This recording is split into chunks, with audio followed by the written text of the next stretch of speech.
DJ Metal Craig of Craig's Middlestrom here, and I have one of the members of Krigsgrav with me today. Hey, how's it going? And would you like to introduce yourself? What position you do in the band? Hopefully, I got the band name right. Yeah. Krigsgrav, however you want to pronounce it. My name's Justin Coleman, and I'm the guitarist and vocalist for Krigsgrav. Please go back in the history of Krigsgrav and how the band all got started. The band was started in 2004 by David. So David kind of started. He was a multi-instrumentalist. He's the drummer. It started as a kind of a solo project back then, as a way for him to play like worship to Gorgoroth, Carpathian Forest style black metal. So that's when it started, and he used session vocalist kind of at that time, and made a couple records up through 2010 when he released Lux Capta Est under Krigsgrav. And David and I had played in bands prior, and so we were friends, and he showed me that record, and I really liked it. And I was like, hey man, if you ever want to play this live or you want to do a live lineup, let me know. I'd love to do that. And we started kind of rehearsing just to play the songs live, to get those songs aired live. And then it playing together and being friends, it just kind of led to us writing more music. And then naturally, we just kind of became a band. And since Carrion Fields, that was a record after Lux Capta Est as a full band was Carrion Fields. So approximately 2012. From there, we've been a full band, and we've been releasing records ever since to where we are today with Stormcaller coming up. Right on, man. This next one's always just something but a good one. How did you guys come up with the band name Krigsgrav? So, talking to David about this, because he came up with it, he wanted something that sounded different and wasn't like I guess, a typical, like an American sounding band name. Something that lended itself to a little bit more, I don't know, mystique or interest, especially back in 2004. So it didn't sound like maybe we were coming out of Texas. So he kind of picked it just because it sounded good. It means it's Swedish for Wargrave. And so it was just kind of the combination of words together sounded good, and it gave us a different appeal than just, hey, here's another band from Texas. That's cool, man. Just so you know, you're gonna laugh at this. I got everything from 2004 up to the new album that's been given to me by Clawhammer PR through Willowtip Records. I have your whole discography in my arsenal right now. Awesome. That's cool. Yeah. There's a lot to go through. Oh yeah. I'm trying to decide which songs I'm gonna airplay with the interview when we finally airplay it on the station when I get back after dealing with my battle with uveitis. What's that? It's an eye disorder. I had my eyes swell up almost shut, and I couldn't see out of it. I almost lost my vision in one of my eyes from the eye disorder I got. I'm sorry to hear that. That's terrible. Is it getting better? Yeah, two steroid eye drops, one Oof. steroid eye ointment, and I'm doing a lot better. I've been on it for 4 or 5 days now, and I'm clearing up nicely. Good. I'm glad to hear that. This next one is a really good one. Who's all in the Creek Drive lineup, and what instruments do they play? So easily, like myself, I'm guitar and vocals. I play primarily rhythm guitars and stuff like that. David is our drummer, and he does clean vocals. So he does drums and clean vocals. Wes is our bass player, and then Cody is our lead guitar player. Cool, man. How did you guys come up with the name for the album Stormcaller? I It kind of generated from when we were doing uh, some of the press stuff for the last record. I think Wiseblood mentioned like Stormcallers, Kriegsgrav are releasing their next record, and it was just something I thought was cool. It sounded cool anyway to me. And then inspirationally, like last 2024, we had a tornado hit this area where I live, and kind of damaged where I live, and a lot of people had it a lot worse than I did. So I'm not complaining or anything like that. But it was just one of those things where it was like you could see the gravity of what nature can do and the severity of what it can bring. And I just thought it had a very, I don't know, like impactful title and the words together, and it was kind of personal as well. So I just thought that'd be a cool title for a record. And it kind of went from there. It was just one of those natural things where, you know, the stars kind of align, and it was like, this is the title for the next record. This is what it's going to be. Right on. Just so you know, before I got in the interview with you, man, I actually jammed the full new album via Will to Hip Records. It's absolutely sick, awesome, and amazing. My favorite track we'll talk about in a couple questions, but you're gonna be surprised which track I picked off the album as my favorite. I'm gonna surprise you with that one in a little bit. Okay. Sounds good. I'm glad to hear you liked it too. Thanks for listening to it. It's very well balanced, very evenly mixed and produced. Very great sound. It's got a very nice atmospheric black metal style with some of the old school rock black metal elements in it too. Yeah, that's something that we are very conscious of because we're big fans of old school black metal, atmospheric black metal, doom metal. So we try to put all those things together. Kind of in our core of influences doesn't really change, and it's very rooted in old school doom, death, black metal stuff like that. So I'm glad you picked up on that. How did you guys come up with the Storm or album art, and who was the artist used to design it? So the art David found, and it was something that Adam Burke, he does the Night Yard illustration. He recently did the Black Braid album cover. He does a ton of stuff, and his paintings are amazing. And David found it, and he's like, "Hey, this is perfect for what we want to do for the title of the record." And it was just something that he had painted, and it fit perfectly with the theme of the record, the tone of the record, and then obviously the title Stormcaller. So it was just like a no brainer. Like as soon as he sent the art, I was like, "Yep, that's got to be the cover." Nice, man. Oh, also wanted to say, I'm glad you survived that tornado you had down there, or whatever it was that hit in your area, man. That is lucky for you. No, I appreciate that. Like I said, a lot of people had it a lot worse. We had some property damage and things like that, but there's definitely people that had it a lot worse. So it was you know, most everything's good now, and I think things are kind of back up at least in a better place. So Good, man. And I'll say one thing, and this is gonna get you laughing, and it's gonna get everyone who checks out the interview laughing. Nature can be such a bitch at times. it definitely can. There is no, you know, and that's what's inspirational about it because this world we live in. I mean, man, it's amazing and it's terrifying, and I think that's one of the things why we always gravitate towards nature in a lot of our song titles and something that inspires us because we live in this world and nature is not good or bad. It's just nature, but it's awe inspiring and amazing. So it's easy to draw from. And now we're gonna get you to talk about my favorite song off the album that I felt was my personal favorite. What are the themes and concepts behind the song? None shall remember your name.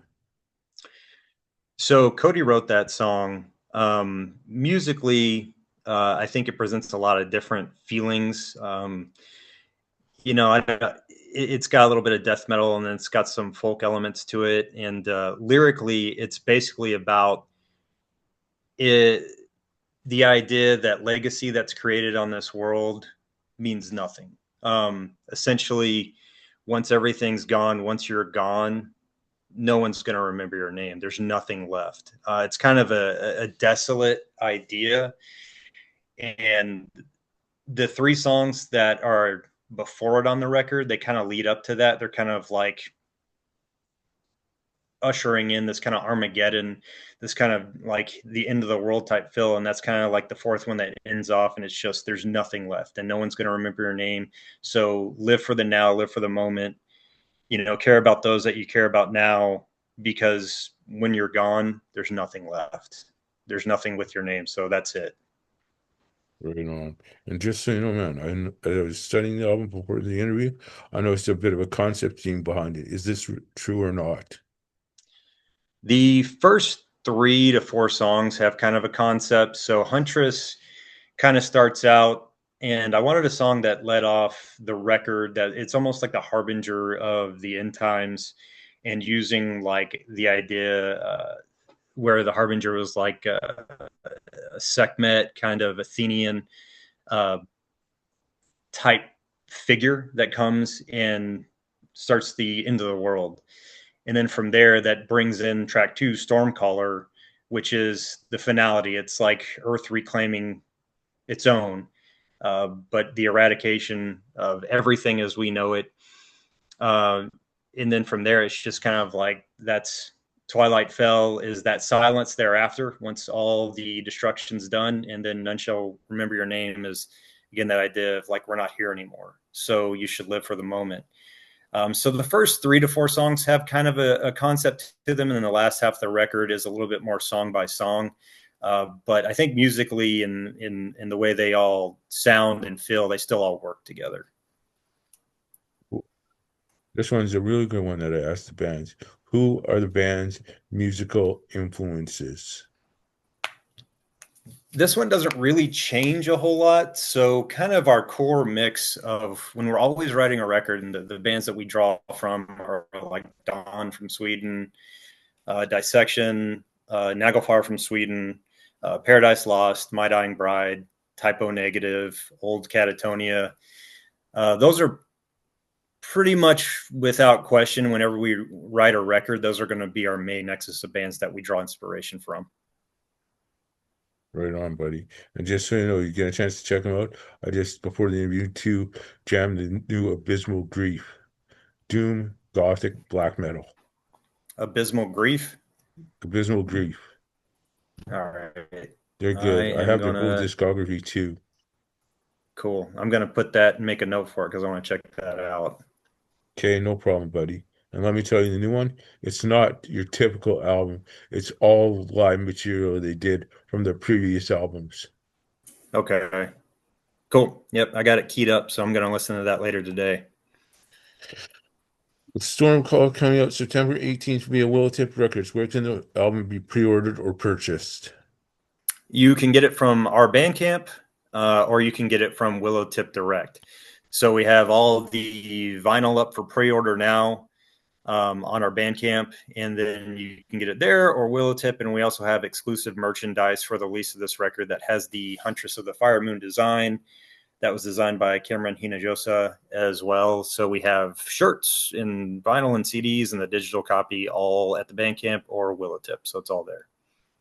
Right on. And the next question is there any limited edition vinyls?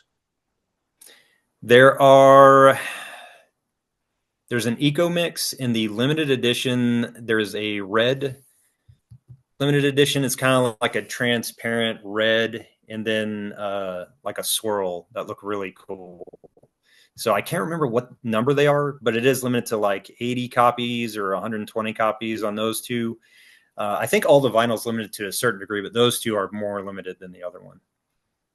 Right on. What are the band's immediate music career goals? Right now, I mean, just to keep doing what we're doing, we write a whole lot. We always overwrite every record. So, like this album has 8 songs. We probably write, whenever we write songs for a record, 10 to 14 tracks. And the ones that don't make it, they may just not fit the theme or the overall like musical expression of what we want.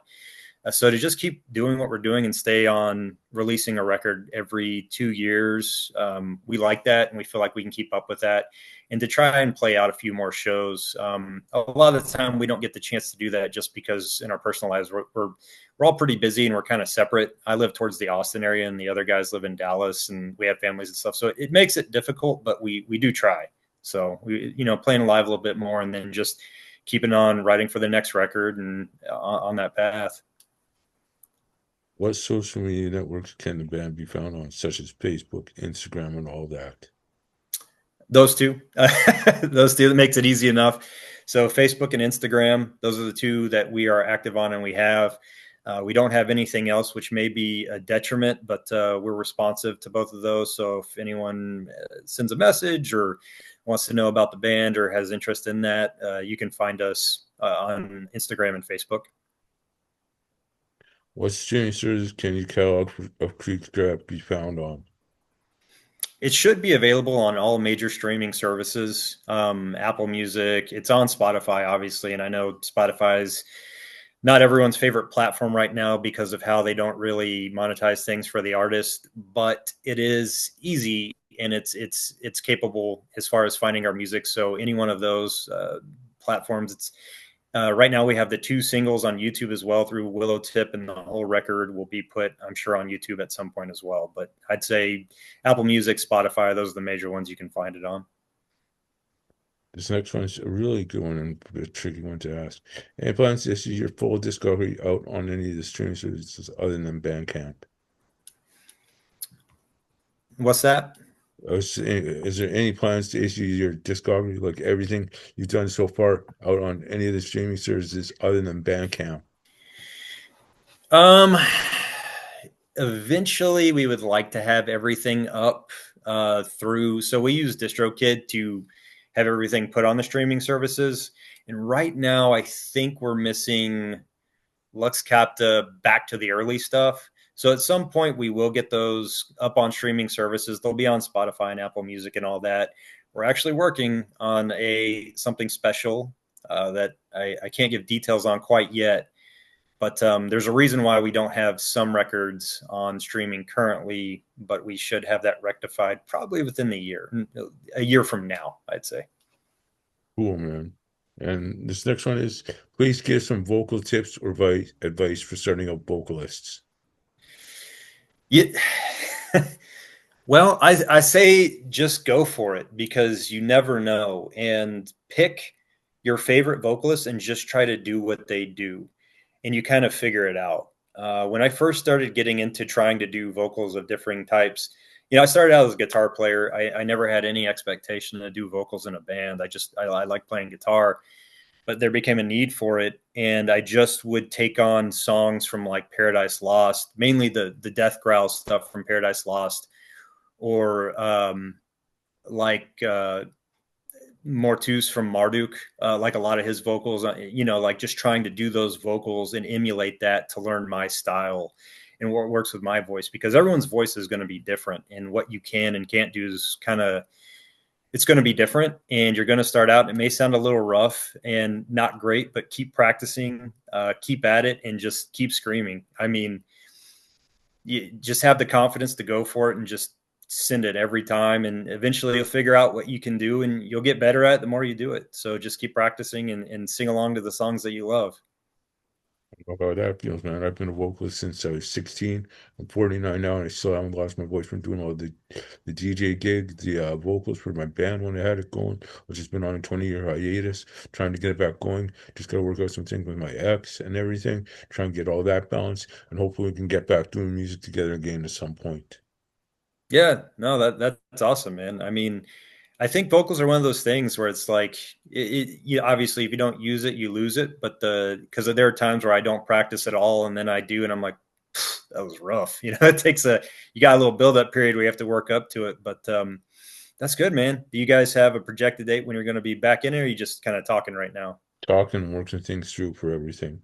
My Awesome. influences are Malignity, Deeds of Flesh, Incantation, Gorguts, Broken Hope, Rest in Peace, Joe Patek, and Mortician.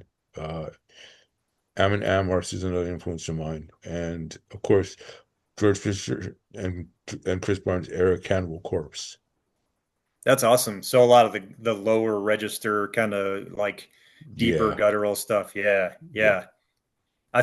I went last night and saw Amon Amarth open for Pantera in Austin. And I mean, whether or not you like those bands is a different story. But I mean, Johan, he sounds just like he does on record live. Like it sounds great. So That's awesome. Shoot. I just got to think of a question quickly. Uh, Other than that, I'm almost out of questions for you, buddy. We've almost got through everything I needed to ask. Shoot, what was that one? Does the band have any band gear endorsements? we do not. But we're open to anyone that wants to have a conversation with us. I don't know if we're a big enough band, and we don't tour, so that seems, I think that's kind of how you get endorsements. But we are absolutely open to anyone reaching out. I currently, my main guitar, I custom ordered through a brand called Grazenia. It's Grzenia, Grazenia Guitars, and they make really good guitars. And you can get a custom build for relatively affordable rate for a custom build. So I really like them. They're a good brand, and it's not an endorsement. It's just a brand that I like, and their owner is he's very receptive to taking on new challenges and things. So if you want a cool guitar and you're thinking of getting a custom build, I'd reach out to them. They're a great brand. We have one more question for the interview, and then we're going to get on to the station IDs. And it was Justin, right? Or Joseph? Justin. Justin K. I was just double checking the name because sometimes because of my memory, I get names confused with the amount of band interviews I do. Oh yeah, it's no worries. I mean, people call me Jason, Justin, whatever. I I answer to whatever. Okay, that leaves us with the last question, Justin, which is what new band news do you have on the Krigsgrav front? As in anything we might have missed in this interview. No, we have our final single coming out this Friday for the new record. So it's the third single. It'll be released Friday.